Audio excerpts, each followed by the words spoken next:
everyone, welcome back to video number 10 of Android App Development Beginner Series।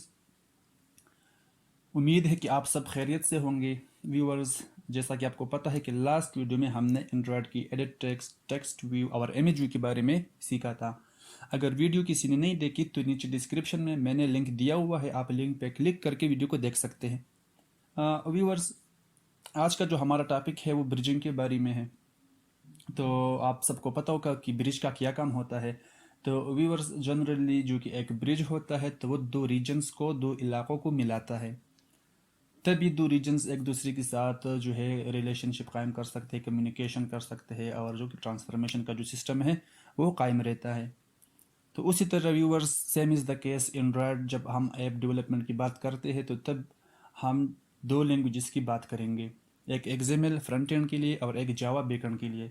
तो इन दो languages के दरमियान जो रिलेशनशिप, जो कम्युनिकेशन होता है तो वो ब्रिजिंग कहलाता है और ब्रिजिंग आईडीज़ के थ्रू ही होता है। तो चलिए स्टार्ट करते हैं व्यूअर्स। मैं एंड्रॉयड स्टूडियो को ओपन करने लगा हूँ और ये फर्स्ट टाइम जो है ये सिंक्रोनाइजेशन इसकी होती है, बिल्डिंग होती है। तो अभी ये कंप्लीटेड हो चुका है।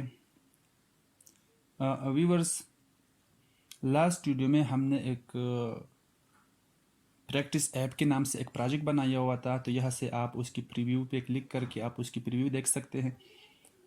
व्यूअर्स, तो मैं एक न्यू प्रोजेक्ट को बनाना चाहता हूँ। आपकी मर्ज़ी, अगर आप इस पे काम करना चाहते हैं या एक और आप क्रिएट करना चाहते हैं तो आप न्यू प्रोजेक्ट पे क्लिक करें। और ये सारी चीज़ें हमने पढ़ी थी व्यूअर्स, अगर आपको याद हो तो। हम एम्प्टी एक्टिविटी पे क्लिक करके नेक्स्ट पे जाते हैं और फिर अपनी एप्लीकेशन को नाम दे देते हैं। तो लास्ट चूँकि हमने प्रोजेक्ट बनाया होता ट्यूटोरियल 1 के नाम से बनाया था, तो मैं इस बार ट्यूटोरियल 2 के नाम से अपने प्रोजेक्ट को नाम दे रहा हूँ। व्यूअर्स, तो ये हमारा जो कि सेकंड प्रोजेक्ट हम बना रहे हैं वो अभी ओपन हो रहा है, तो आपने थोड़ा सा वेट करना है। ट्यूटोरियल 2। तो व्यूअर्स, आपने एक बात और याद रखनी है कि आप जब फर्स्ट टाइम आप एप्लीकेशन क्रिएट कर रहे हो, एक प्रोजेक्ट क्रिएट कर रहे हो या रन कर रहे हो, तो आपने इंटरनेट के साथ ज़रूर कनेक्ट होना है, ठीक है। क्योंकि फिर शायद आपको कोई मसले आ जाए तो मुश्किल होगा आपको फिर उसको उसके साथ निपटना, उसको सॉल्व करना।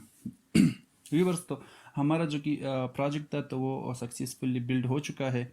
ये आपको नज़र आ रहा है एक्टिविटी मैन, ये एक्सएमएल है, इसकी कोड आप देख सकते हैं। और ये मैन एक्टिविटी जावा, तो ये बैकएंड के लिए ये कोड यूज़ होता है। व्यूअर्स, तो मैं आपको सिंपली बताऊंगा कि फॉर एग्जांपल अभी ये टेक्स्ट व्यू ऑटोमेटिकली जनरेट हो गया है। फर्स्ट टाइम ये आपको इस तरह का इंटरफेस नज़र आएगा।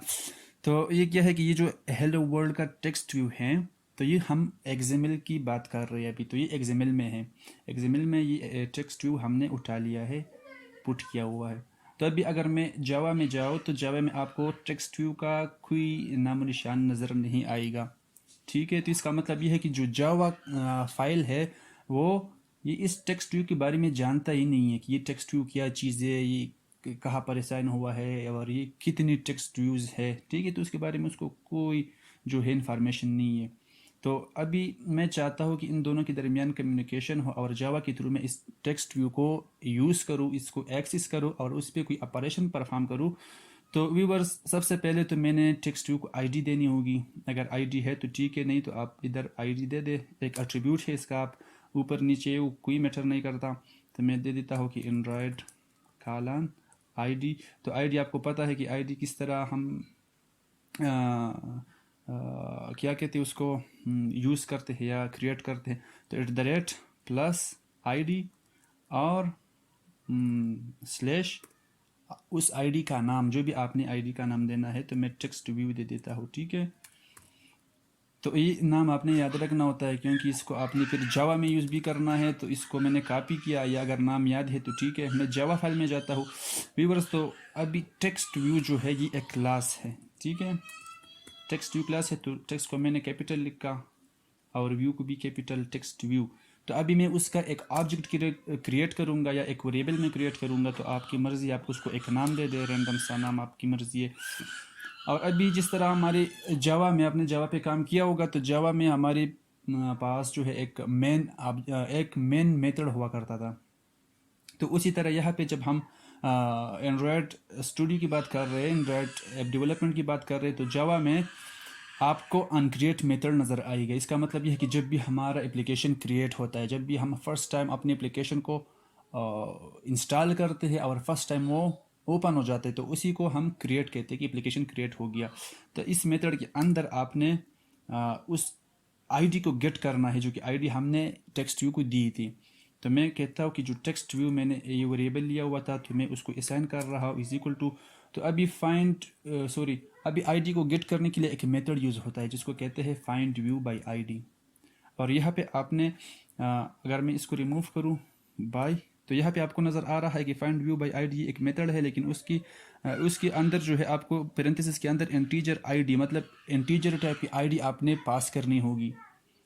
ठीक है, तो अभी मैंने तो इंटीजर टाइप की कोई आईडी नहीं दी थी अपनी टेक्स्ट व्यू को। तो व्यूवर्स, मैंने क्या करना है कि जितने भी आईडीज़ होते हैं तो वो एक रिसोर्स फाइल के अंदर आईडीज़ में सारे जितने भी आईडीज़ होते हैं तो वहाँ पे वो पड़े होते हैं। तो मैं लिख देता हूँ कि r.id, r मतलब रिसोर्स डॉट आई डी, और उसके अंदर जो आईडी का नाम है तो मैंने वो देना है। तो आपने वो वही सेम नेम से आपने यहाँ पे आईडी जो है वो गेट करनी है, और सेमी कॉलन के साथ आपने इसको क्लोज करना है। तो व्यूवर्स, अभी मैं टेक्स्ट व्यू को जावा में यूज़ कर सकता हूँ, मैं इसका टेक्स्ट चेंज कर सकता हूँ, मैं टेक्स्ट व्यू का कलर चेंज कर सकता हूँ, मैं टेक्स्ट व्यू की बैकग्राउंड चेंज कर सकता हूँ, बहुत सारे ऑपरेशंस मैं इस पर परफॉर्म कर सकता हूँ व्यूवर्स।